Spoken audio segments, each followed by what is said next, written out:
Look into my eyes. When you see me on a show, when you see these fans, you know you've got the best in the damn world. This is the Wrestling Matters podcast where we stand up for professional wrestling. Here we fucking go! Well, enough is enough, and it's time for a change! Professional wrestling! This is it! This is us standing up! Yes! Yes! Yes! Yes! Yes! Yes! That's 13-14!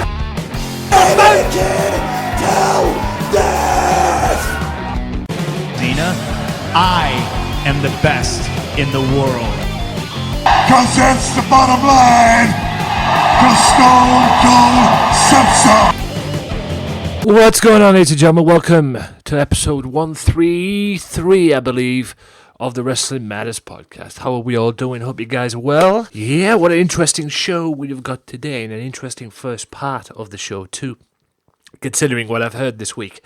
I'll get to them in a second. Right, on today's show we're going to talk Raw, Smackdown, give my No Mercy review as well. Also, we're going to talk TNA, and I'll be talking TNA in the first part in a second, so hang tight for that. Talking Ring of Honor, NXT, very interesting NXT, some news on that as well, and I will give that news in that part as well later on in the podcast. Also, the final part, I hope, I have to check, but another round of the Evren Orion interview as well in this episode, and many more things to come, as well as possibly, I'll check, ICW as well. If not, I'll give it a mention. Oh yeah, I will be saying ICW as well, because I promised that I would do I would review the Jimmy Havoc tournament that they had on the show. And if there's another ICW on there, I'll throw that in there as well. So you're going to get a semblance of ICW in this podcast as well.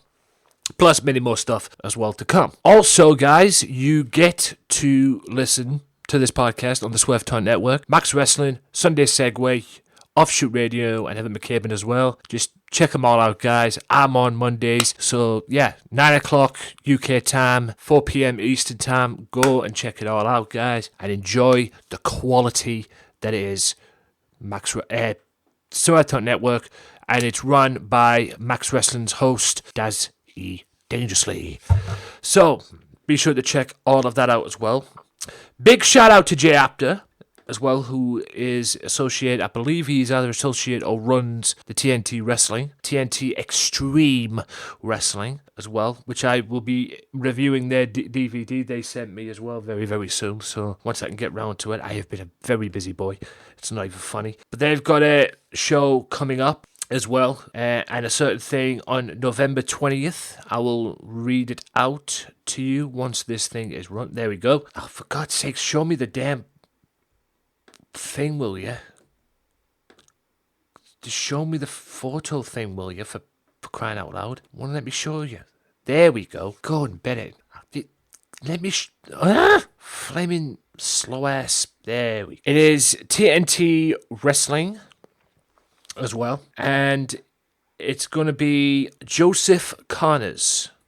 That's right, Joseph Connors, WCPW's heavyweight champion, or the current WCPW champion. And it's a meet and greet with a live Q&A as well, with in-ring pop wrestling, pay-per-view late screening as well, and I believe that's the Survivor Series as well, so you'll be able to watch the Survivor Series. There's a Wrestling 2K17 game tournament as well. All takes place at the Walkabout Concert Square in Liverpool, L1 4AN. Sunday night, November 20th, 7 p.m. entry. Tickets are £5. Ringside World, that is. £6 OTD photos with Joseph Connors. £5 signed, autographed, and unautographed as well. All going down. For more information, Facebook.com/TNT Wrestling, at TNT Wrestling UK on Twitter, and TNTWrestling.co.uk for more information. Also, while we're here, guys, Mystery Island as well. Flash Morgan Webster's coming. get yourself over there if you're in the area. 56 to 58 Oxton Road in Birkenhead in Liverpool. Get yourself down there if you're nearby in the shops. It is worth a try. Very big supporter of that place because they've done a lot of things for me as well. And get yourself over there and get yourself a signed autograph and meet Flash Morgan Webster as well. For more information on that, facebook.com/Back to the Island. Website, Twitter page, everything is on there. All the info you need to go on there. And also, while you're there, give that page a like. Why not show your support as well? Now, ladies and gentlemen, we get to the nitty-gritty. Okay. I have saw some interesting things this week. I've got 3, not 1, not 2, but 3 topics that I want to discuss on this podcast. First part, that is. We're going to talk WWE Network.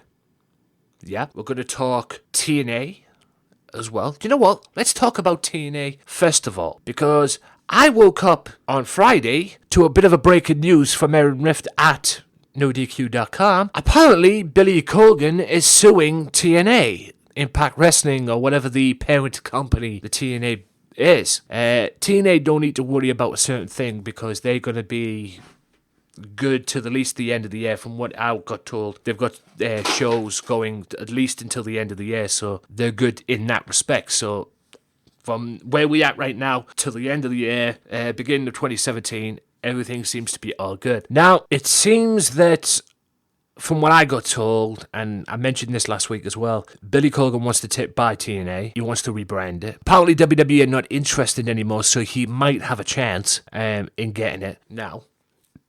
But it seems, I believe Dixie probably have something to do with this as well, because I don't think she wants to give up her share. She has a majority share in the company, but I don't think she wants to give up. So I think that's what's caused all this.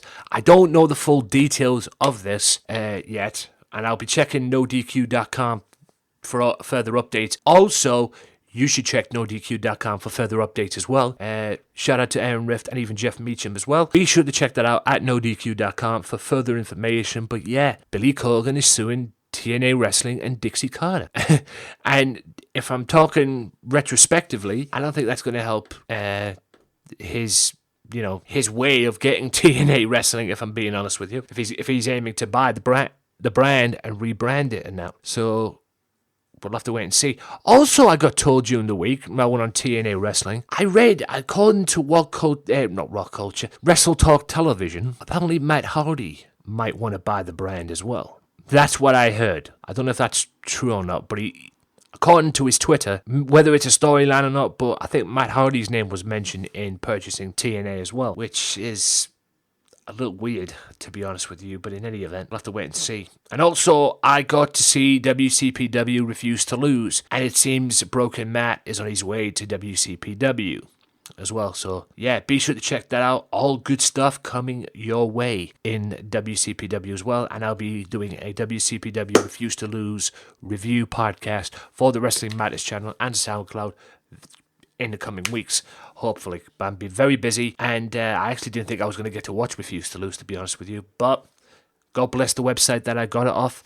I downloaded it, and I'll be watching it very, very soon. I have already checked it out and see what happened and everything, but I'll be watching it start to finish very, very soon. Also, guys, the main topic that I want to talk about, WWE Network. Good old $9.99. That's right. $9.99 Network. Apparently, they're planning some changes from what I got from Solo Monster. Again, strikes again. Apparently, he did a video, which I'll leave in the description below again, about whether or not they wanted to add indie promotions. TNA was mentioned. Ring of Honor was mentioned. Even Progress Wrestling was mentioned too. But from what I got from this podcast, from this little segment, it seems that they, WWE, they want to brand or bring in outside, promotions, not just have WWE Network all about WWE, which is what it is anyway, because it's the WWE Network, but they're interested in bringing in, like, promotions from outside, like an Evolve, or maybe Progress, or even TNA, or maybe Ring of Honor. Don't know how that would work since they're owned by Sinclair Broadcasting, but, they're looking to do that kind of thing, not just have WWE stuff on the network. Bring in outside promotions as well. Give them some spots on the network, which, to be honest with you, is a hell of an idea. It's a great idea, if you ask me, but depends which ones you get. You know, you want to get the right ones. I don't know if they want TNA considering the state it's in, but, you know, I would give Evolve a spot because they do have a working relationship with Evolve. You know, all TNA and everything like that. And, yeah, they have a working relationship with a few other people as well, but mainly Evolve from what I got told, and even Progress as well, because all the Cruiserweight stuff and everything, the Cruiserweight Classic qualifying matches were held in Evolve and Progress as well. Go check out Progress Wrestling's chapters to look out for that. Yeah, it also seems that they're planning on, you know, not just having a $9.99 segment of the network. They're looking to give subscribers certain parts, certain deals towards the network. Like there could be a free site of the network as well, like a free package of the network where you can have, from what I got told, the top four, which are Survivor Series, WrestleMania,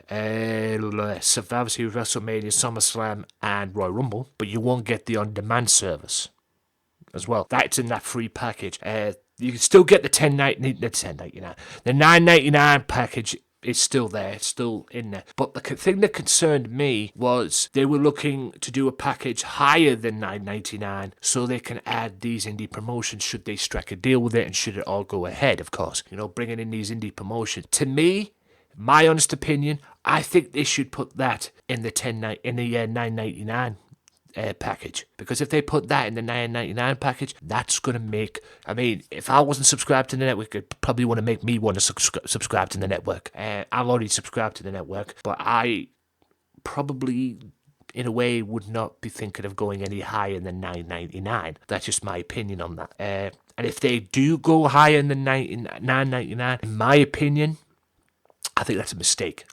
Because I don't think there's many people that are going to want to purchase or subscribe to the network for, say, $14.99 or $15.99 or whatever the heck price they're going to put it in there as well. I don't think they want to buy that.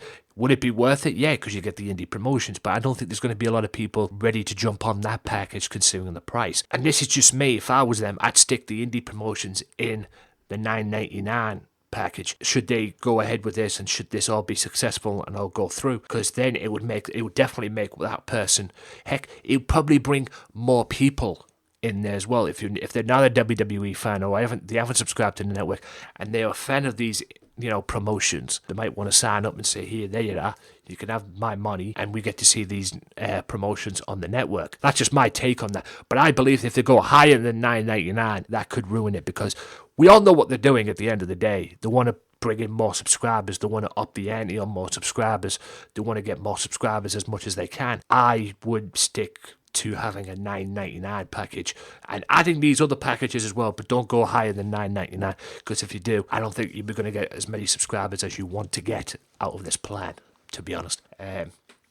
I mean, $14.99. I mean, I subscribed to the network because I used to buy pay-per-views over here in the UK on Sky Box Office. They were like $14.95 a pay-per-view, and then I decided to go to the network, and all this hassle with the network and Sky and all the hassle they had over here and everything, and they upped the ante to 20, and I just stopped getting pay-per-views that way. So, you know, why buy a pay-per-view week and get it on the network for lower and cheaper the price that they're selling on there as well? So that's what I'm saying too. That's what I'm saying in terms of this as well. You know, you've got $9.99 package, stick at $9.99, because if you go higher, from what I'm seeing, and in my view, you won't get any subscribers, or you won't get more subscribers than you hope you will get out of this. So it's interesting to see if it all goes through at the end of the day, but that's just my take on that as well. You know, if WWE stick to $9.99, I think they'll be okay. I think they would get more subscribers that way as well, especially if they add the promotions in. If they go higher than that, they could ruin it.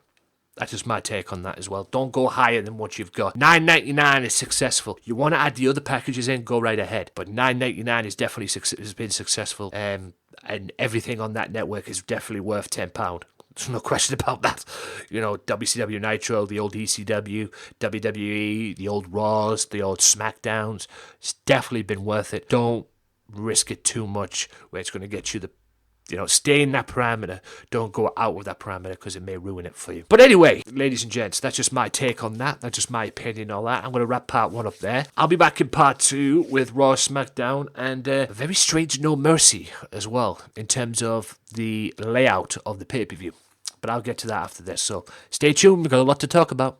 If you like the Wrestling Matters podcast, why not check out their Facebook page at facebook.com/WM podcast and like the page and show your support to the podcast that stands up for professional wrestling, the Wrestling Matters podcast. Wrestling Matters, wrestling fans. Welcome back, ladies and gentlemen, to part 2 of the Wrestling Matters podcast. And now in this part, let's talk No Mercy, Raw, and Smack. Let's see how they fade. Right, the No Mercy results and review. Let's go to, it saw Hype Bros and American Alpha defeat the Ascension and the Vaudevillains in a 8-man tag. The pay-per-view kicked off with AJ Styles, John Cena, and Dean Ambrose for the WWE World Championship. Now, I have to admit, when I first saw this, I was questioning that. I was like, really? The main event of the pay-per-view starts at the beginning. I mean, the last time they did that was, I believe, was Sheamus and Daniel Bryan in that infamous 18 seconds at WrestleMania. But it was a good match.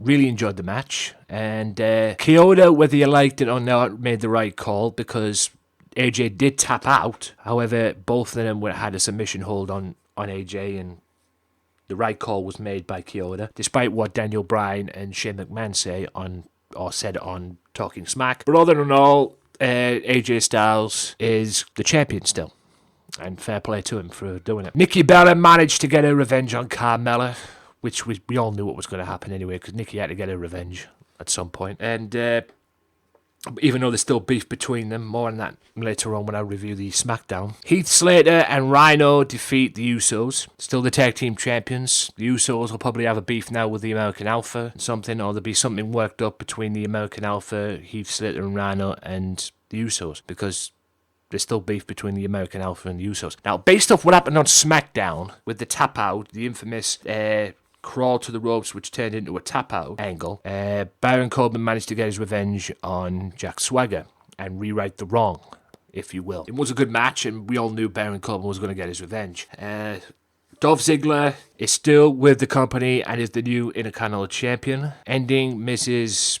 Never-Ending World Tour, as he called it. The match stole the show, and it was probably the best performance we have seen through Dolph Ziggler, and the crowd really got back behind him again, and that was the Dolph that everybody knows and loves. And like I said, when I recorded Wrestling Unleashed with Michael Larkin, I said to him the best part of that match was him kicking Mikey of the Spirit Squad right in the chin. That was just one of the best parts of the match, and then eventually kicking Miz right in the chin as well after Mikey and Kenny and Maurice got ejected. But it stole the show. It was the match of the night, and yeah, they won the match. Now, due to circumstances out of WWE's control, Becky Lynch was not able to defend her women's title. So it ended up being Naomi and Alexia Bliss, and Naomi ended up winning the match, which leads to a rematch this coming week on SmackDown. It made no sense, that one.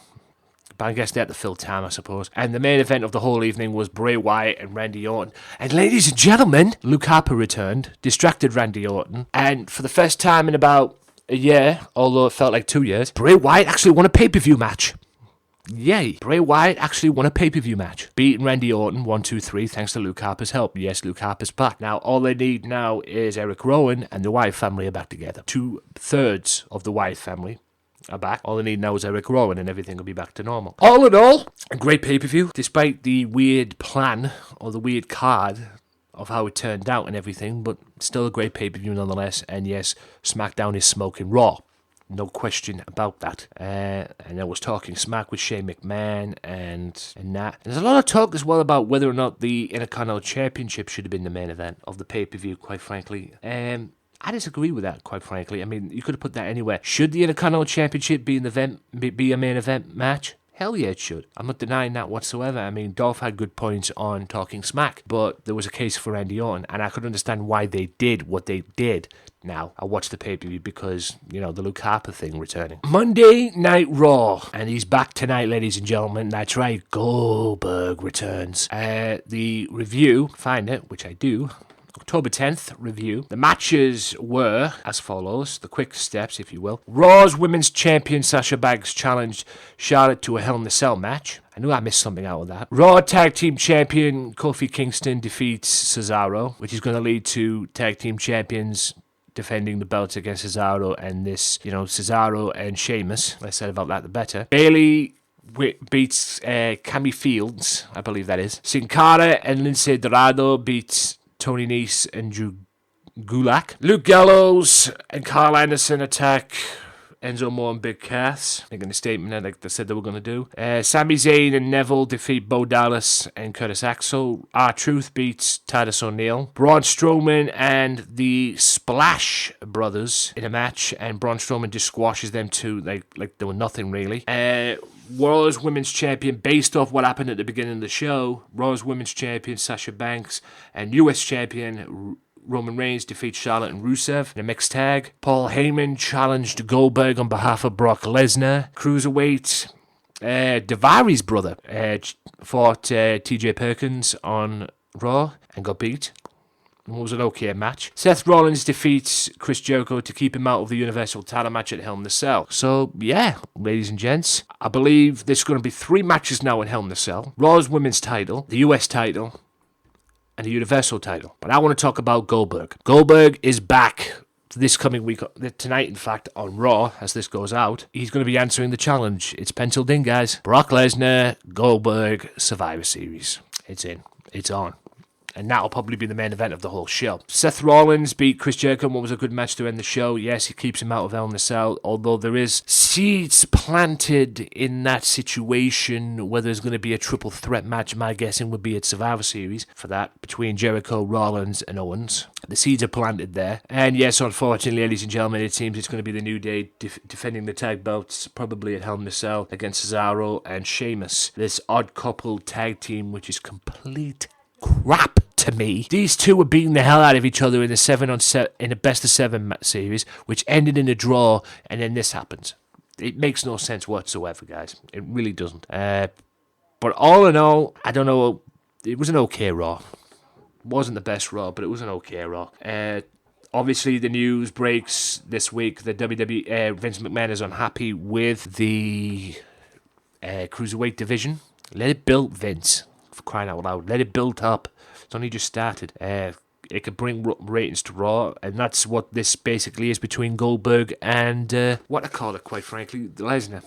Raw ratings, even though it's on a pay-per-view. So, yeah, it just elevates Raw to that next level. Dolph Ziggler defeats the Spirit Squad in SmackDown's results. We're moving on to SmackDown right now. SmackDown results, Dolph Ziggler, like I said, beats the Shit Squad, Spirit Squad, 2 members, Kenny and Mikey. Naomi beats Carmella, but before that, SmackDown Live challenges Raw for the Survivor Series. Now, I'll get to that in a sec. Jimmy Uso beats Chad Gable. James Ellsworth beats AJ Styles with a little help from Dean Ambrose as guest referee. SmackDown Live announces huge matches for next Tuesday, which I believe is Carmella. One of them is Naomi versus Alexia Bliss, and this was on Talking Smack. James Ellsworth, I can't believe I'm saying this sentence, but it's going to happen, guys. James Ellsworth will go one-on-one with AJ Styles for the WWE World Heavyweight Championship. Yes, you heard me correct. And if anybody thinks James is going to win that championship, they're idiots.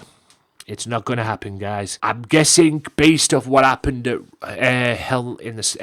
No Mercy, it's going to be Dean Ambrose and AJ Styles again one more time for the WWE Championship. The plan to have Randy Orton versus is obviously out the window because he's still feuding with Wyatt. And by the way, Bray Wyatt and Luke Harper beat Randy Orton and Kane again, playing mind games with Orton. So, yeah, but if anybody thinks let's just call it as this. If James Ellsworth somehow wins the World Heavyweight Championship off AJ Styles next week, no matter what, it's the end of SmackDown. SmackDown will die if that happens. It's just ridiculous. It makes no sense and it shouldn't happen. But going back to the main topic that I want to talk about, which is SmackDown Live challenges Raw for the Survivor Series. Survivor Series, right, is traditional Survivor Series matches. But am I the only one that thinks this is more bragging rights than it is Survivor Series? I mean, you've got 5 of the best women on Raw against 5 of the best women on SmackDown.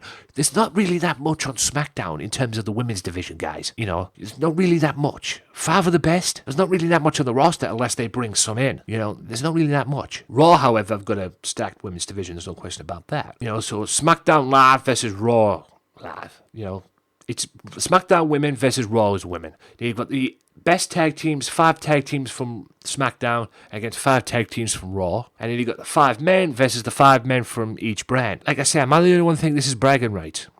This has gone into like a bragging rights mode. You know, this is Survivor Series. Yes, it's traditional Survivor Series match, but it feels like it's bragging rights. You know, it feels like it's bragging rights. You know, Raw versus Smackdown. No doubt, I'm guessing they'll probably bring the bragging rights pay-per-view back at some point. But, yeah, it just feels more bragging rights than it does Survivor Series at the moment. And we all know what the main event's going to be. It's going to be Brock Lesnar, Goldberg, one-on-one. And yes, Goldberg is back in WWE. But there you have it, guys. SmackDown is owning Raw at the moment, in my opinion. I hope you guys enjoyed that part. And I'll be back right after this with NXT, Ring of Honor, and TNA review as well. So stay tuned.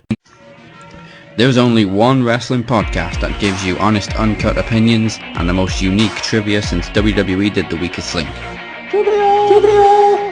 And the only place you can hear the show-stealing podcast promo every single week. Covering WWE, TNA, Ring of Honor, Lucha Underground. Max Wrestling Podcast is the place for you. Join myself, Evan Money McCabe, the Phoenix, and the Butcher, Sundays at 7 p.m. UK time, 2 p.m. Eastern Time with your host, Danny Dangerously, on VOC Nation and the Swerve Talk Network. Go to maxwrestling.wix.com/maxwrestling or follow us at maxwrestling UK for more details. Give in to the madness.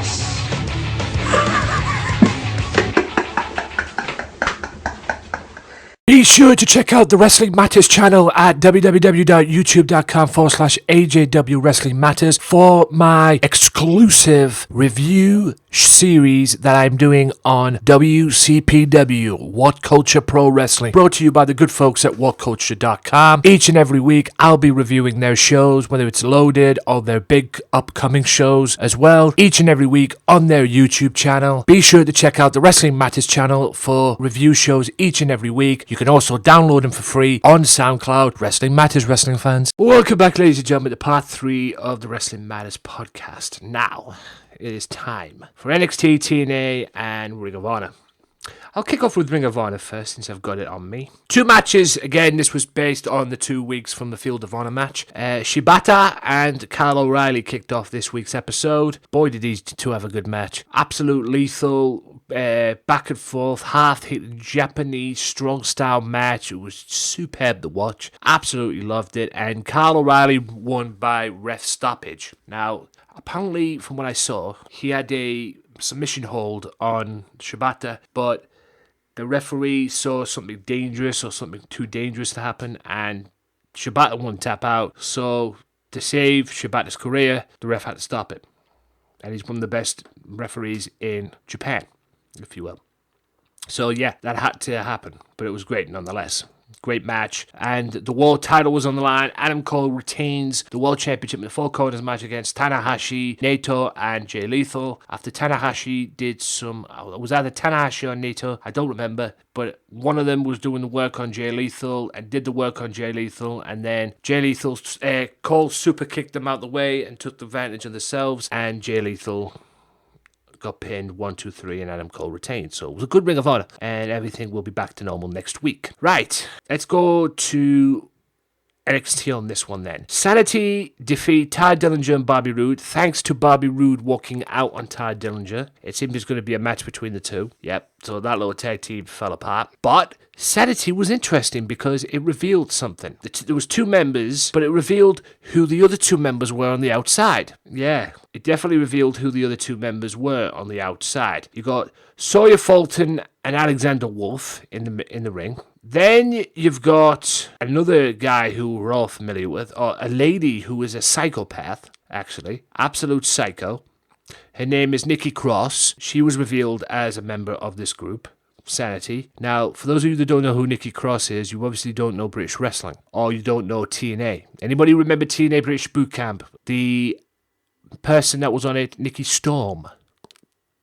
That's right, Nikki Cross. Nikki Cross and Sanity, she's a member of Sanity as well. She was formerly known as Nikki Storm in indie wrestling. I think that's her real name. And now she's called Nikki Cross. So that should be interesting and something to add depth to the women's division as well in NXT. But the leader of the group is somebody we all know very well, including Bobby Roode. Eric Young. That's right. old psycho boy himself, Eric Young. And I don't know about you guys, but I'd like to see where this group goes. But you've got 4 maniacs who can start maniacs. I tell you who else would be a perfect fit for this group. Dean Ambrose. But then again, he might be a lunatic, but he's not on the level of these 4, trust me. Anyway, Billie Kay defeats Liv Morgan. Liv Morgan, for those of you that don't know, who is Enzo Amore's real-life girlfriend. Yeah. TM61 defeat Riddick Moss and Tino Sabatelli in a Dusty Rhodes first-round Tag Team Classic first-round match. And Samoa Joe comes out, beats up Blake and Murphy. Yes, Blake and Murphy were having a match. Beats them up. Apparently there's a feud going on between the two. It wasn't really that much. Samoa Joe comes out and ruins it and beats them both up. And, calls out Shinsuke Nakamura and gets him. And all hell breaks loose. And Nakamura proves a point. And I think it's going to be a rematch you do not want to miss, let me tell you. Shinsuke Nakamura and Samoa Joe. It's going to be big, let me tell you. It's going to be huge. And I'm looking forward to seeing that match again, trust me. TNA. Let's go to TNA.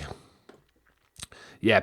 They just started brawling in the ring, and it was on the stage at one point, and then it came onto the ring, and it was just this feud between these two is seriously getting out of control. It really is getting out of control. We're going to TNA's results. Why, I don't know, but we are. And the hell's this? Oh no, my bad. I'm sorry. I'm just losing the plot, basically. All right, my bad.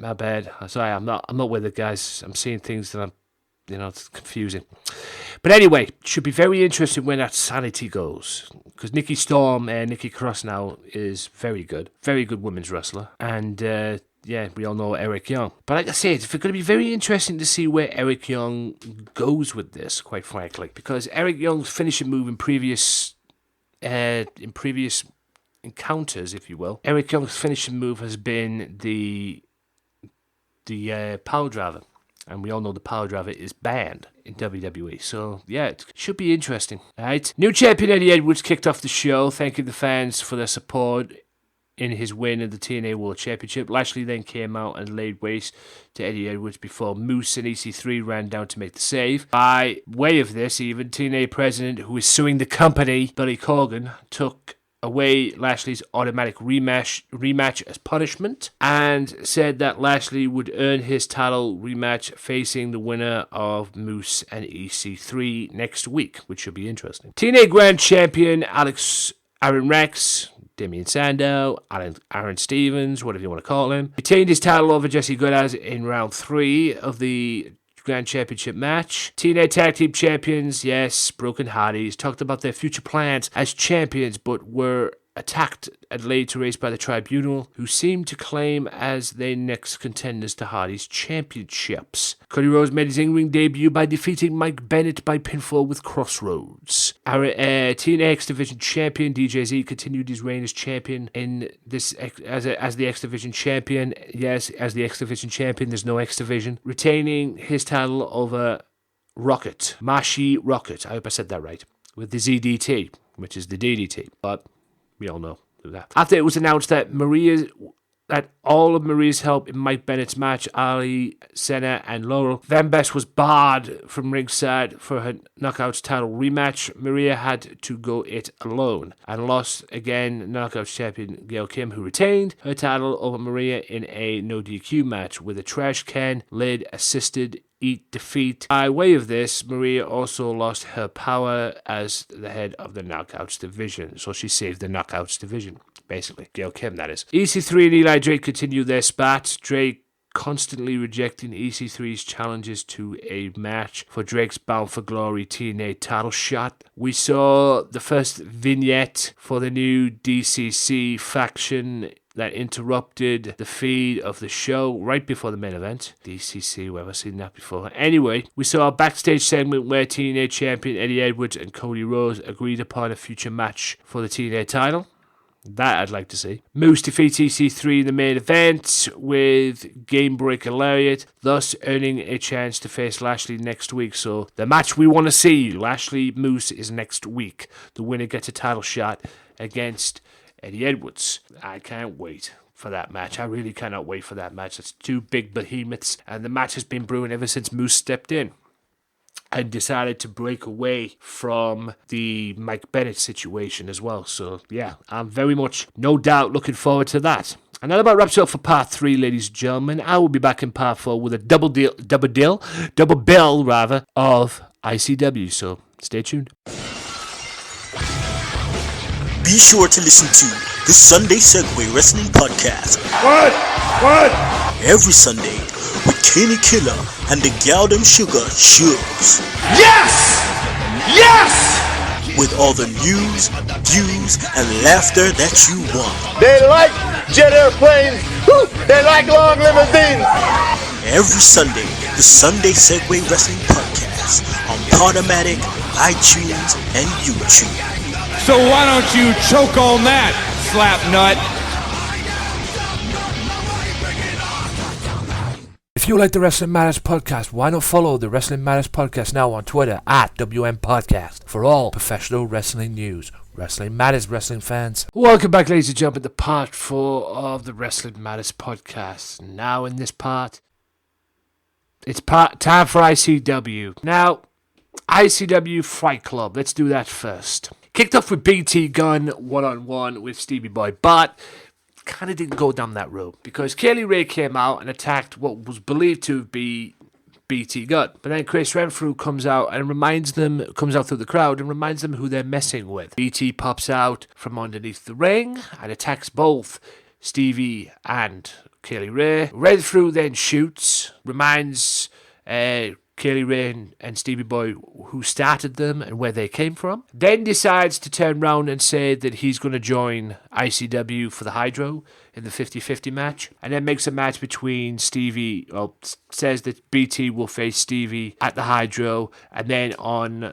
I believe it's October 30th, there's going to be a match between BT and Stevie Boy where the winner will pick the stipulation for the match at the Hydro.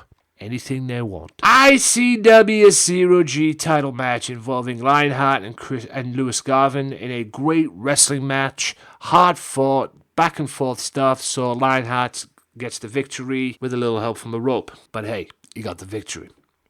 All leading into the Stairway to Heaven match. Christopher Saint and Zach Gibson, very unique, great match between the two. Okay, I'll give him that.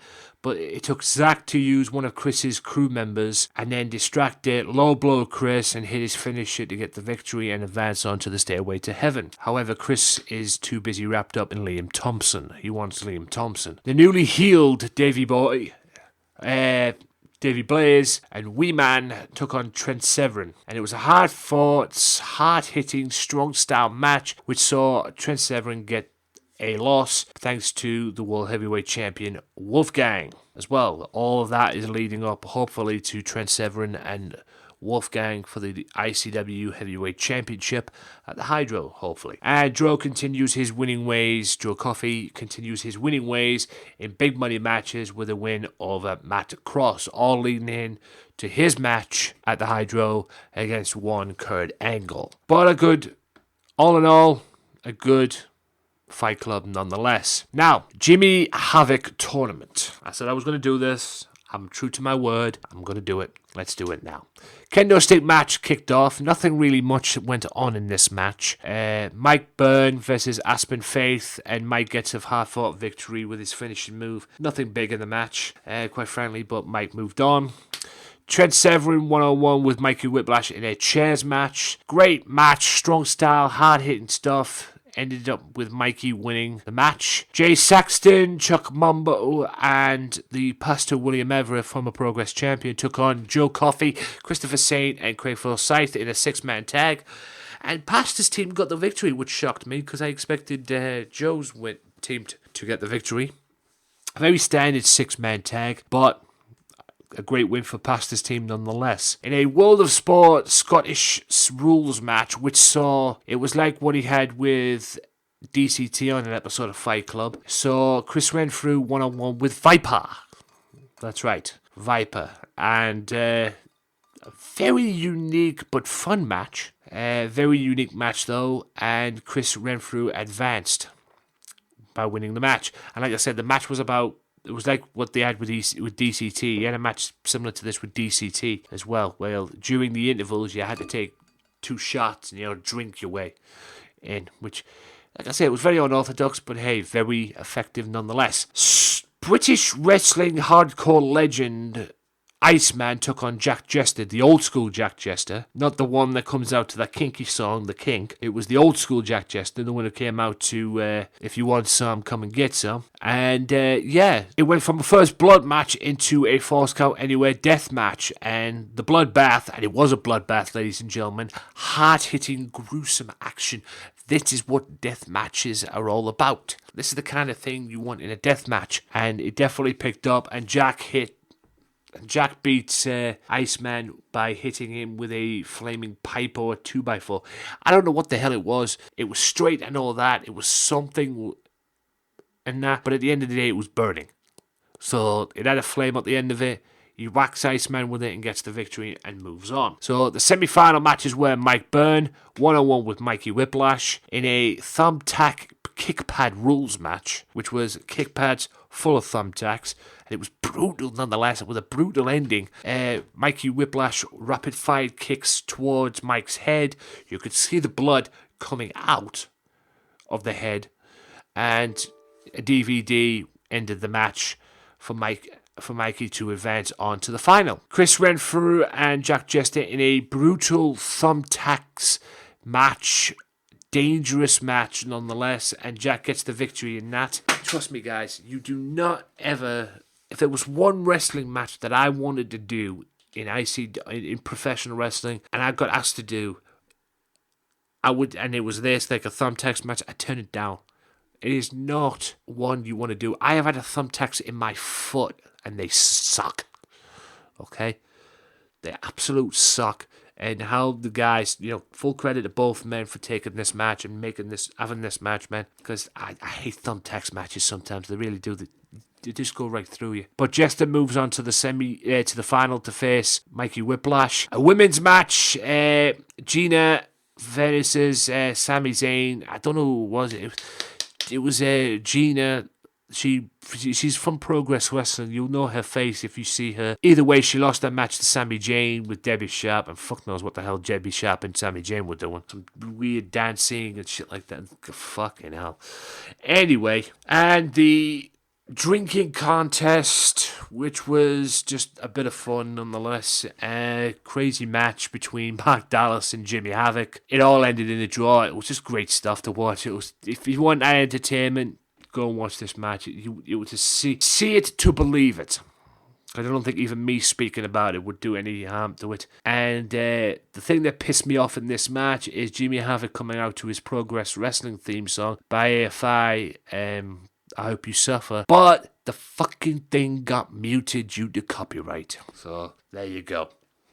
And a barbed wire hell match in the final of this tournament saw Jack Jester and Mikey Whiplash go 1-on-1.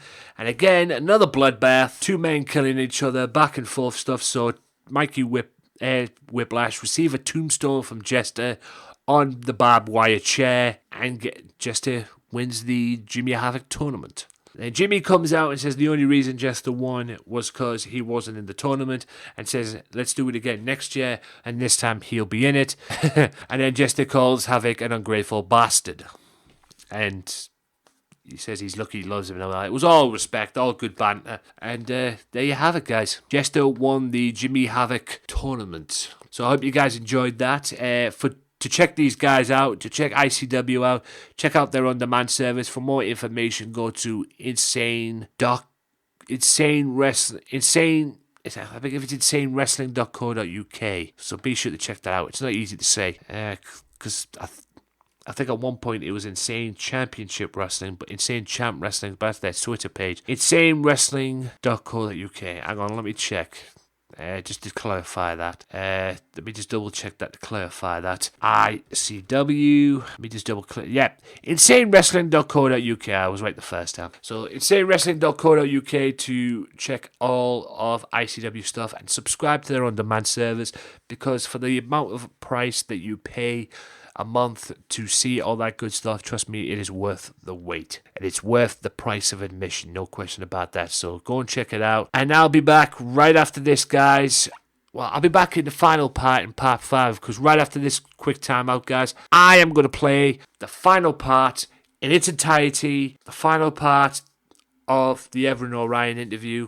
So be sure to check that out, guys. Listen into it. It is a great ending, and salute to you, sir. So I'm going to get this part out the way, and next week we can start afresh. So, yeah, Evren Orion interview, the full final part. It's the final part, so whatever long it takes, it's there. And sit back and relax and enjoy it. I'll play that coming up after the break, and I'll be back in the final part with an outro and some more information on the TNA Saga. So stay tuned. Greetings, Lightworkers. This is Evren Orion speaking to you via transmission. You can find us on the web at Evren Unlocked on Twitter, Instagram, and anywhere else. For Facebook, simply search us, The Collective Being, or Evren Orion, E-V-R-E-N. Orion like the belt. Lightworkers, do us a favor and do check out our Pro Wrestling Tees shop, where you can purchase your Sacred Life t-shirts, the official brand of The Collective Being. You can also view us at our website, everenorion.com.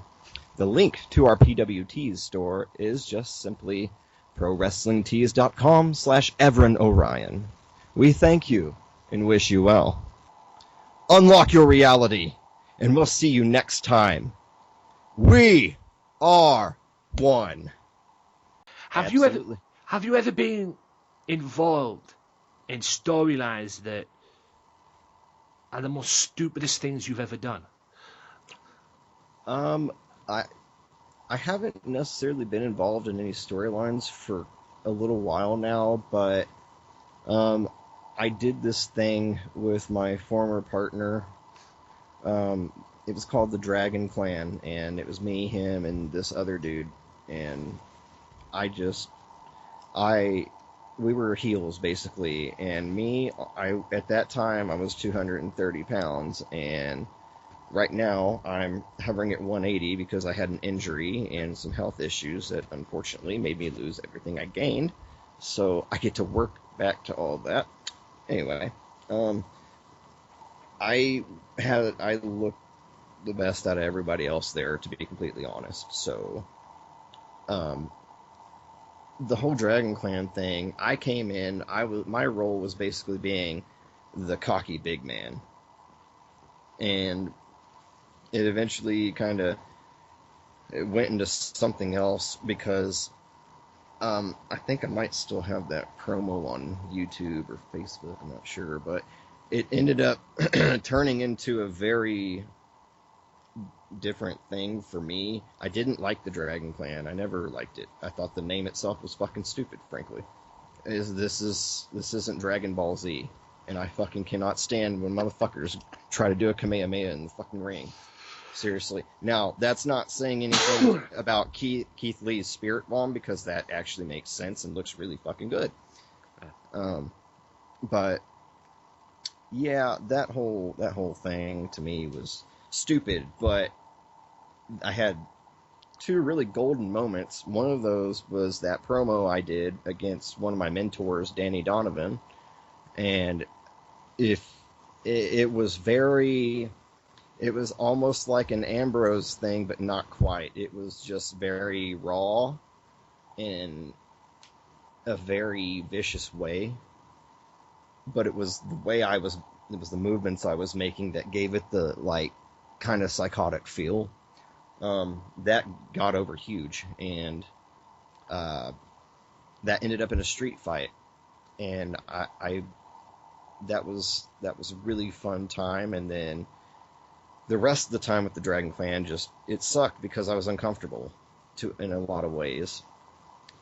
And the other time that was good with them was they had me tied up in rope, and I came out to interrupt the match. Basically, I was trying to distract them and the other team. I mean, right. So I break out of these big ass thick ropes, and then I start tearing up everybody in the ring. Well, I was meant to get hit with the ring bell. I thought it was the title belt. I turn around, all you hear is bing. The entire crowd went silent because I sold the shit out of it so well. And it was immediate. Right when it hit me, I hit the ground. And I X'd out. I just spread eagle. Those were my two favorite moments. Otherwise, I thought the whole thing was fucking stupid. And I would never do it again. And it was even brought up before that whole friendship ended anyway, about, like, getting Dragon Clan necklaces made. Dude, this is 2016. I'm so over that shit. Right. What, if you don't mind me asking, what caused you to be uncomfortable?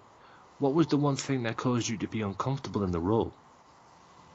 It was the people I was working with. Oh, right.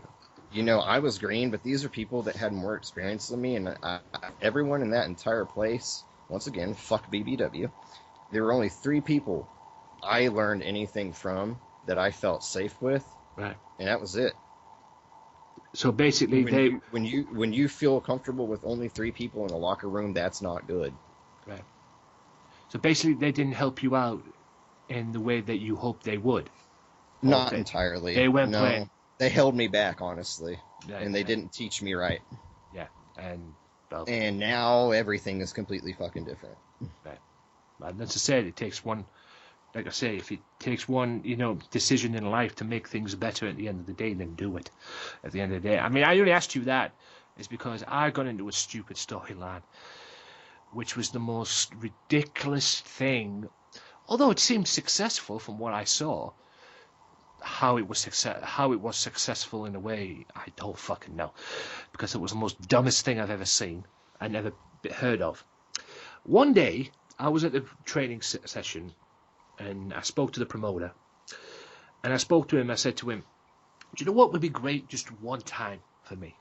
To be able to do the Al Snow entrance in ECW, but not WWE. The old ECW entrance with Prodigy. Yes. Breathe, because that was fucking great. And I had ideas of how I would do it. I had ideas in my head of how I would do it and how I would come out and everything and use the mannequin head. Yes, I was going to use a mannequin head, ladies and gentlemen. Because without that, there's no gimmick. And use the way, he would do it, or he had done it, but do it, incorporate my way of doing it.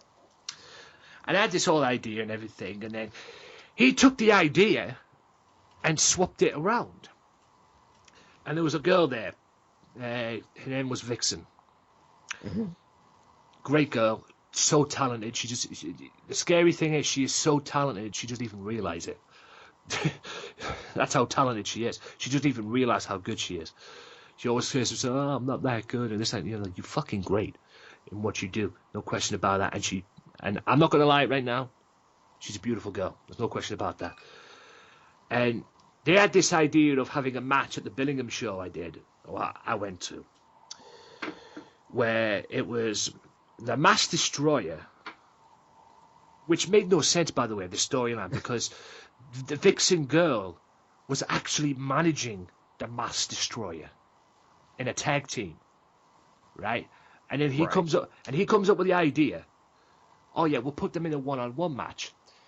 And the angle was for me to come out with a mannequin head and stalk this girl. And just stalk her. Look at her like if she thinks I'm a fucking lunatic. Kind of thing. But he wanted to incorporate like a Samuel Shaw kind of thing. Okay. From TNA. Yeah. The whole stalking, when he stalked Christy Hemme, I believe it was. Right. He wanted to incorporate that. And I'm like, me coming out with this mannequin head looking fucking ridiculous. And I'm like thinking to myself, have you lost your fucking mind? And we even did rehearsals of it at training. We even did rehearsals at training. And they're having this match in the ring. We were rehearsing the ending and that. And I'm looking at me, and I'm thinking to myself, what the fuck am I doing? Seriously, there was going on in the ring, and I was coming out, and we were working of different ways, to go for the finish. And I'm thinking to myself, this is the most stupidest thing I've ever done in my fucking life. And I've done some stupid things, ladies and gentlemen, I ain't gonna lie. But fuck me. And on the day of the show, thankfully, he forgot the mannequin head. The promoter. He was going to bring a mannequin head in. Thankfully, on the day, he forgot it. So that was convenient. Yeah. So that little storyline. Did you just grab your own head and kind of shake it around? Yeah. No. That storyline was put to one side, thankfully. So we came up with a different angle. An angle, in a way, that even I have to admit was a lot better than the freaking storyline that we originally planned. We had the match still. The match was still taking place. And the finish was me coming out and distracting the Mass Destroyer to allow Vixen to get the victory. She would get her. The story of the match was she would get her butt whooped in that match. Like in Mackie Whipwreck back in the ECW days. You know, back when Paul Heyman only gave them like one move to perform. Basically, he went in that ring and he was like a fucking, a crash dummy for the wrestlers at the time. Kind of like that. And at the end, I would come out, distract the Mass Destroyer, and say, and allow Vixen to get the victory. But the angle that they came up with was me, helping out. And I've got this. It is all on YouTube, guys. If you don't believe me, I'll send you it as well, Evren. It's all on YouTube. As I'm recording this right now, it's a Friday the 23rd, and I'm looking forward to tomorrow because I've shown my guys at work that I work, the place that I work at Middlesbrough Football Club. I've showed the guys there who I work with what happened, and I know I'm going to get my balls busted tomorrow, and I'm expecting that. I got a show tomorrow myself. Yes, I know I'm going to get my balls busted tomorrow when I go to work tomorrow about that. I'm going to mention it tomorrow, and I know I'm going to get my fucking balls busted. I know I am. Because they owe somebody there an apology because they didn't believe the guy at first. I had to show them it on Facebook through the Facebook pages just to show them that what my assistant supervisor was saying was true and he wasn't full of shit. Right? And like I say, I'm going to get my balls busted tomorrow on that. But he came up with the idea, right, for me to kiss Vixen after the match. So we had the match. I came out. That's what everybody was thinking as well. I got up on the apron, right, and I grabbed the guy. I grabbed the Mass Destroyer. The Mass Destroyer was coming out, and I got up on the apron, and I grabbed him by the head and clotheslined him on the top rope like a Randy Savage would do, except he jumped over the top rope. But it's like hanged him on the top rope. There you go. And Vixen. That would distract the Mass Destroyer. I jumped down as I'm doing that, whacking my knee on the floor and everything, mistiming certain stuff as well, because there was a chair there that I used to get on the apron, and that got in the way. So that was fun. And then Vixen got up on the top rope, did her move, and she won the match. After the match, she would come round. We would make eye contact. I would force kiss her. Really like kissing her. Thinking about it right now, I probably should have passionate kissed her. I think she would have liked that more. I know I would have liked that more. But I kissed her on the lips. Grabbed out of her. Right. Kissed her on the lips. And then the next minute, I'm lifting her over my shoulder. Me, pair of jeans, trainers, bare-chested. Believe it was blue wrist tape or black wrist tape. I believe it was blue. Wrist tape around me. And I'm carrying her to the back, smacking her backside. And I'm like, what am I doing? Exactly. And I went backstage and I'm like thinking to myself, I mean, I busted Vixen about this on a podcast once, an EPW podcast that I did back in the day, and she didn't take too kindly to it because she bust my balls about something at a training session at one point. She really mugged me off, but I busted her out. But I give her the full credit in the world for allowing that to happen. She takes most of the credit for that. No matter what she says, I give her the full 100% credit for allowing that to happen. Because if that had happened anywhere else, I would have either got hit with a lawsuit, slapped in the face, or probably in jail. If that had happened anywhere else. Likely. Yeah, happened anywhere else. So I give her the full credit. But like I was saying, I got backstage, and I'm thinking to myself, what the fuck did I just do? You just worked. That's what you did. I did. And it, in a way it felt good, but it also felt fucking ridiculous because I'm like thinking to myself, really? Did that just happen? The dumbest thing I've ever did. And I have to admit, the second angle that we did was great. It was a lot better than the first one. The first one was just fucking flat out stupid. You know, stalking her with this mannequin. And even he thought it was stupid and all. Even she thought it was stupid and all. And I'm like thinking, I'm talking to her on occasions, I'm thinking to myself, are you really, is this really thinking with you? No, it's the most dumbest thing I've ever heard of in my life. And I'm like, I agree. I'm not frightened about this as well. You know? I mean, do I want to do something like this? No, I don't. Especially with a friggin' mannequin head in my hand, for crying out loud. You know, stalking you and shit. I mean, right. It's the most stupidest thing I've ever did. But the second one was great. And like I say, full credit to Vixen. But sometimes it's the stupid shit that gets over. And it did. Funnily enough, it actually did get over. The things that might make you feel uncomfortable or seem stupid somehow are the ones that work. Right. You know why? Because they're simple and they play on simple emotions. You played on love and you played on fear. Exactly. That's what it was. That's exactly what it was. And he's spot on in what he said there, because I look onto it now, and it was up 2 years ago, and it's still up there on YouTube now. And it got over 1,400 views in 2 years. Okay? I think the first time it went up, from what I got anyway, I might be wrong about this, it got over 600 views. During the first maybe 2, 3, maybe a week, maybe a couple of weeks that it went up. So right. People got it. People saw it on Twitter and loved it. I am actually going to check something on while I'm doing this right now, because I've actually got YouTube up right now. And I'm actually going to check something out right now, because I want to see something. Because on YouTube, they have these like likes and dislikes. Right. Kind of thing. And I want to check right now quickly what, you know, if that got any like likes and dislikes, because the views was incredible. I mean, and when I heard that for the first time, I'm thinking to myself, okay, I did something here. I don't understand why it got over with people. Maybe because of what you've just said there. You know, I played on, you know, emotions, you know, fear and love and whatever. And sometimes, like you correctly said, the simple things can get over. In wrestling, that's another amazing thing that I've learned in professional wrestling as well, and being a fan of wrestling. It's like the simple things can get over. And then one time he also wanted me to, you know, be a part of his creative team and help out with creative.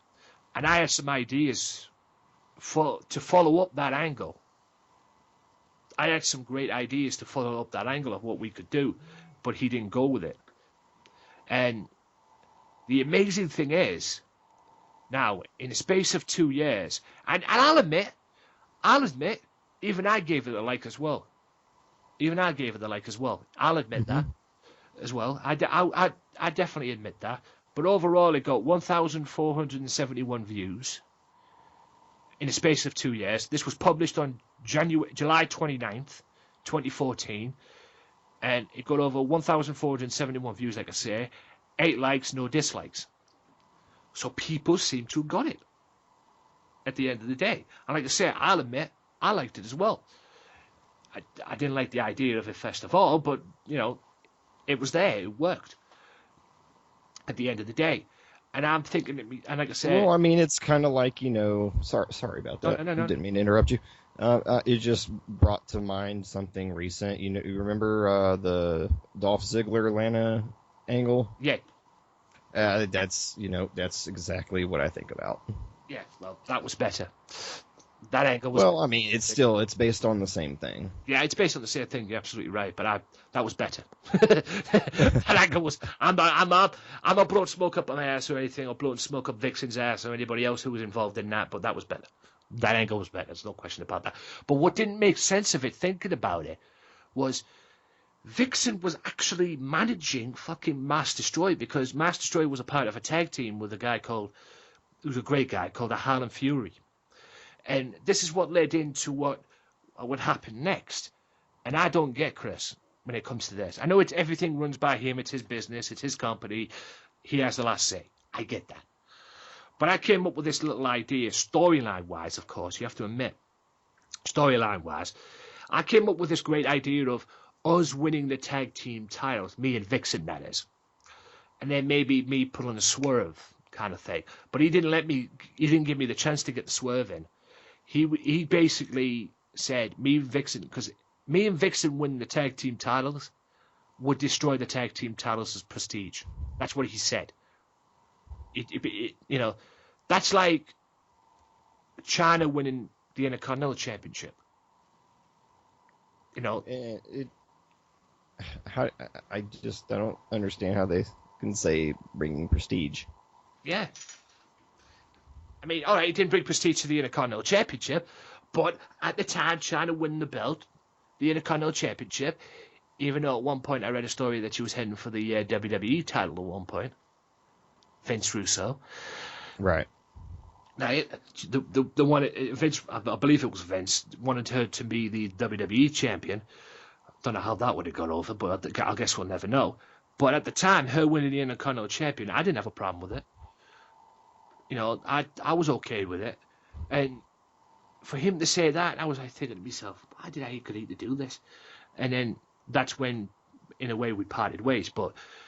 And that's where I basically just gave up. Because at the end of the day, I mean, I understand things. He has the last say and everything, but it's just that kind of way. I mean, for him to say that, I mean, I wasn't thinking long term as a tag team. I was thinking of pulling the stunts because at the end of the day, I had this vision in my head that the Mass Destroyer lost to Vixen, right? And I said to Chris, the promoter, he has a tag team partner. The Mass Destroyer wasn't built to talk. He's got a mask over him. He wasn't built to talk. Get his tag team partner involved. Highline Fury. And then it'll get to the point where we have a tag match, a handicap match, and Vixen comes out and beats my tag team partner. Me being reluctant to that happening. Vixen comes out and beats my tag team partner. We fight for the World Tag Team titles. Why? In storyline-wise, this is the vision I had of it. We end up winning the match. I was reluctant because I didn't trust Vixen because I had this thing in my head that she was still with them too. Because at the end of the day, overall, before all this, she was managing them anyway. And I'm like thinking, we win the tag belts, and then everything, she breaks away from them. But then I drop her, I turn on her, and I take both belts. And I basically turn around and go, here, take your leftovers back because I don't want her as my, so-and-so. Say something derogatory that way, as they do, talk a little trash about it and then walk off with the tag belts. And then she would probably get her revenge because I would go away, find a partner, and then I'd give them their rematch, the champions, their rematch. I'd go away and find a partner to fill in, or to help me, and then she would cost me the tag belts. She'd get her little bit of revenge, and maybe, I don't know, blow me. She can't powerbomb me, because I'm friggin' way too heavy for that, in her, size to her and me, anyway. So she would cost me the match, and they'd get the belts back at the next show. And then we'd work an angle where I'd get my revenge on all three of them, basically, and then we'd end the feud.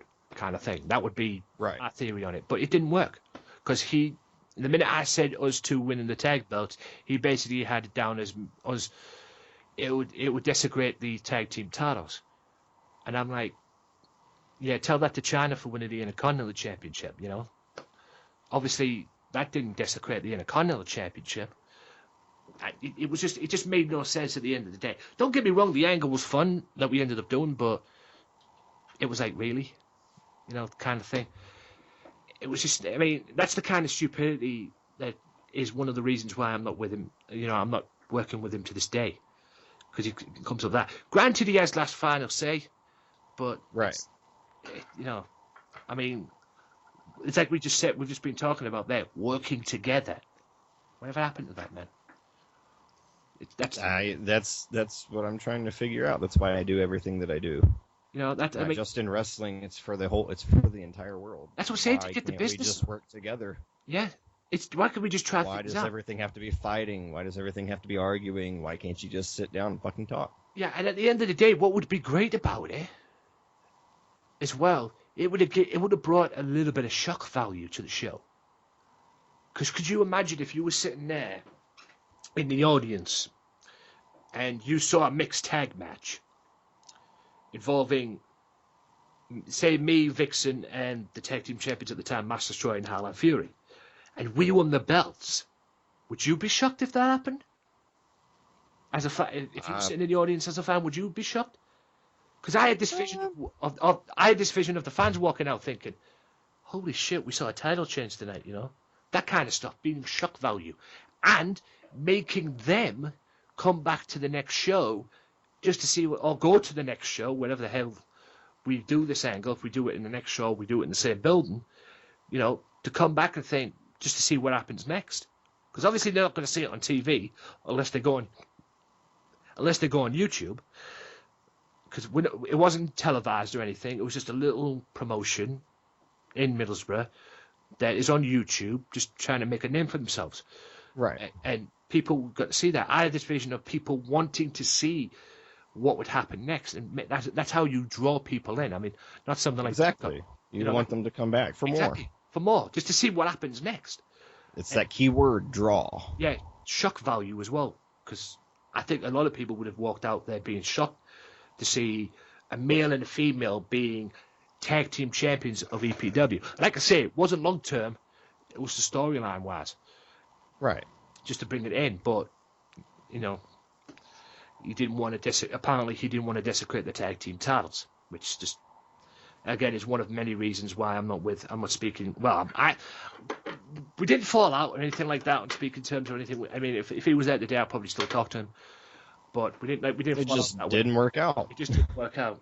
So, you know, and that happens. You can't. You know, you can't dwell on it. You can't keep it. You know, shit happens. It didn't work. Okay. Exactly. It didn't work. You don't have to lose friendships or anything. Yeah, we just walked away. I mean, there was times, I'll admit, that I wanted to strangle him, and even everyone has those. I even told his girlfriend at the time, the mother of his kid and everything like that. I even told him, I said, I'm going to strangle him in a minute. You know, that kind of thing and everything. Like, she was like, you know, calm down and everything. But if he ever calls me to come back, I mean, that's why I'm scared to go to one of his shows. I'm not scared to go to a show that he has, because at the end of the day, it's wrestling, and I'm a wrestling fan, and I'll go to any wrestling show. I don't give a fuck what it is. As long as it's got wrestling on the show, I will sign up, and I will be there, if I can get there. At the end of the day, because that's what being a wrestling fan is. You go to a show when you get the opportunity. But if I go to a show, I've got a funny feeling he's going to send people to come in and try and convince me to come back again, like he did last time. Well, if that happens, I'll do it on my terms next time around, if it happens. To be honest with you, I hope it doesn't, if I'm being honest. I've got rid of the extra stress in my life, which is the job centre. They're done. I don't plan on going back there anytime soon. So if I do go back, it'll be a clean slate, because I won't have them friggin' watching my back as well. You know, I won't have to worry about them. Nothing wrong with that if you got a clean slate to go back to. It would be a clean slate for me. I don't know about him. I can't speak for him. Well, yeah, but I'm worried about you. Yeah, as I say, clean slate, that's all that matters. Yeah, the clean. It would be a clean slate to go back to, because I won't have them freaking pestering me every once in a while, or me sitting there during training and worried about what they're going to do next and whatever. So that'll be good in that respect, but it's just the fact that if we go back, I mean, like I said to you earlier on, if he wants me to come back, no problem, but it'd have to be in a way that we all could win. You know? Yeah. Because everyone needs to win. Yeah, everyone needs to win. Yeah, I'm not just thinking about me. A show is a machine. Exactly. And like I said, everyone's a cog. Everyone has to spin. It has to carry their weight in their own way. And without the crowd, there is no show to do things to. No, there isn't. Because like I say, you'd be doing it to empty arenas every week. And that's not good for Like The Rock and Mick Foley did. Yeah. And Jerry Lawler and Terry Funk back in the day. Yes. The empty arena match. And Sting and Kurt Angle in TNA, that main event Mafia Angle feud, whatever you want to call it. I think I missed that. I don't blame you, to be honest with you.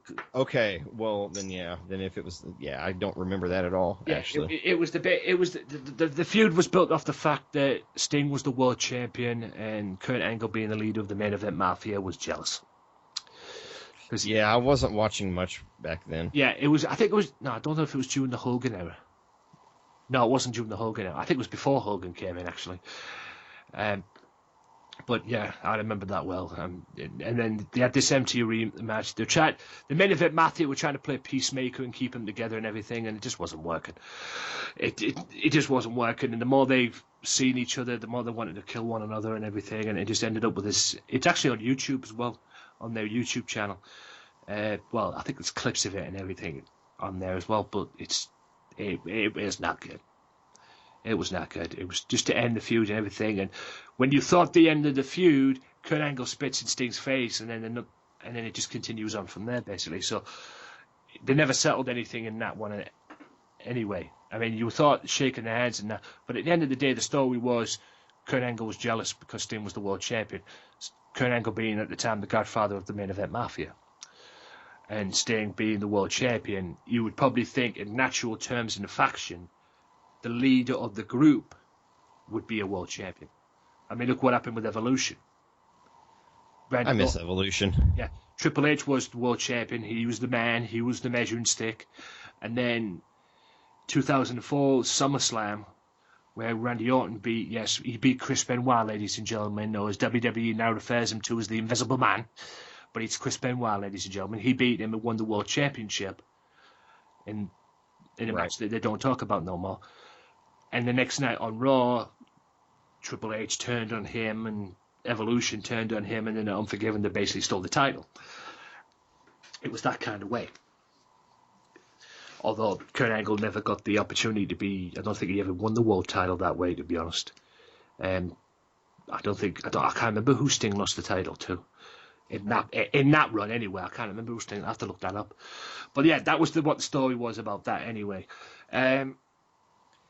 Going to this, I'm on your Wiki, ProWrestlingWiki.com,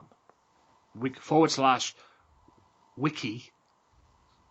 Too many wikis in Too many wikis. Yes, yeah, I stumbled across that site somehow when I was looking for spots to put my info at. Yeah, well, there's a bit of your info up on here. Yep, I threw it up there a few weeks ago.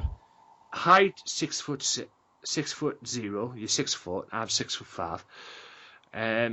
Your birthplace is Maya Pleiades. Pleiades. That's your birthplace, but like you say, you reside in Orion's belt. Yeah, you reside in Austin, Texas, or an hour away from Austin, Texas, as you say. Billed from the GFL. Yes. What's that about? The Galactic Federation of Light. Oh, is that to do with your character? Well, I don't consider myself a character, and I never will. This is who I am. I have experienced more paranormal activity in my life than most people will ever experience in 2 lifetimes. Same here. I have been off this planet numerous times, and no, I'm not nuts. I have perfectly normal everything. Mentally speaking, I'm perfectly fine. I have delved very deep into the world and secrets. All the way back to ancient Sumeria, Egypt, the pyramids. Those were not burial tombs. They were energy sources. They were powerhouses. And the only reason they're not working today is because the proper chemical composition is not where it needs to be, basically evaporated over time. And the pyramids actually used to be capped with giant quartz crystals. And that was what amplified power and spread it across the globe. The obelisks that are laid around the world are essentially, to put it simply, layman's terms, would be Wi-Fi towers. So it jumps from the pyramid, it jumps onto this obelisk next to the next one and the next one. Similar to how Nikola Tesla's Wardenclyffe Tower works. So that gives you a little bit more insight into exactly just what I am and what I know. Be sure to check out the Wrestling Matters channel at www.youtube.com/AJW Wrestling Matters for my exclusive review series that I'm doing on WCPW, What Culture Pro Wrestling, brought to you by the good folks at whatculture.com. Each and every week, I'll be reviewing their shows, whether it's loaded or their big upcoming shows as well, each and every week on their YouTube channel. Be sure to check out the Wrestling Matters channel for review shows each and every week. You can also download them for free on SoundCloud. Wrestling Matters, wrestling fans. Right, ladies and gentlemen, this is going to be the end of the Wrestling Matters podcast. Hope you've enjoyed the podcast. Hope you enjoyed the Evren Orion interview as well. This is the final part. I'm going to do an outro right now. This is the Wrestling Matters podcast, and you can listen to this on the Swerve Network each and every week. Max Wrestling, Sunday Segway, Offshoot Radio, and even Evan McCabe's podcast as well. Check them all out. Have some fun and enjoy some good podcasts. Also, check out Mystery Island as well. Facebook.com/Back to the Island for all information. Mystery Island, 56 to 58 Birkenhead, Oxton Road in Birkenhead. Get yourself over there. Also, check out the J-Apter thing that I mentioned at the beginning of the show as well. November 20th. Check it all out, guys. All the information will be there as well, and I'll leave as much information as I can in the descriptions below. Also, check out the Mystery Island as well, Facebook.com/Back to the Island for more information on Flash Morgan Webster. Also, ladies and gents, you can listen to this podcast also on Wrestling Matters channel, which is AJW Wrestling Matters on YouTube. Download it for free on Wrestling_Matters_podcast on SoundCloud. Also, check out the WCPW podcast that I'm going to be doing this week as well. And yeah, check out all that good stuff. Now, I've got a little bit of an update before I leave you guys. I will do some more What Culture Top 10s next week on the podcast, guys, as well. So there's a lot to get through on today's podcast, and I wanted to finish the Evren Orion interview no matter what. So next week on the podcast, I'll do some What Culture stuff as well, and also do the Michael Larkin Wrestling Unleashed or Wrestling Zone next week as well. I'll start that next week as well. So yeah, a lot to get through on the podcast today, but I'll leave you guys with this. I told you at the beginning of the podcast that TNA has been sued by their own president. Okay, I've got a little bit of information here, a little bit of an update. In addition to the lawsuit filed by Billy Corgan, there was another lawsuit filed against TNA several weeks ago by Audience of One Productions. Documents from the A01 lawsuit can be seen below. In addition to this, reporter Dave Bexman, I hope I said that right, discovered a document which shows that Dixie Carter personally owes Billy Corgan money, which can be seen below as well. It can be seen below. And it's on NoDQ.com, and it says that Billy Corgan owes Dixie Carter money. If this doesn't tell you guys, if this doesn't tell TNA, or the TNA fanboys out there, or anybody, that TNA's in a lot of trouble, nothing will. Okay, you're just plain ignorant. But I will leave that piece of information, guys. I'll leave the whole thing in the description below on YouTube or SoundCloud or wherever else you listen to this as well. I'll leave it in there as well, so be sure to check it out as well. But that is it for the Wrestling Matters podcast, ladies and gentlemen. Hope you guys have enjoyed it. My name is Anthony Walker. As always, bringing you the best in professional wrestling on this podcast. You know why? Because wrestling matters. So until next time, guys, my name is Anthony Walker. I'll hopefully have some guests next week as well. So until then, guys, my name is Anthony Walker. Bidding you a farewell. Peace out. Well, enough is enough, and it's time for a change. Professional wrestling, this is it. This is us standing up. Yes, yes, yes, yes, yes, yes. That's 13-14.